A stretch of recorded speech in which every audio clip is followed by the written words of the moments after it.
ត្រូវបានប្រាប់ថានិងគឺប្រទាំងអថ្លៃថ្លាសាងដោយដូនតារឹងមាំនឹងហានខ្លាខ្ញុំត្រូវបានប្រាប់ថា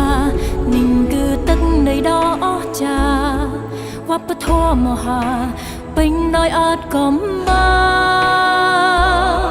អ្វីៗទីនេះមិនបាត់បង់ព្រៃភ្នំដ៏ធំក្រាស់ក្រៃទន្លេមិនរីរៃបន្តចិញ្ចឹមជីវិតរស់រានគ្រប់យ៉ាងដែលបពាក់បរោះដូនតាបន្សល់យើងនៅតែមាននេះគឺជាវត្តមានដួងព្រលឹងនៃប្រទេសជាតិខ្ញុំ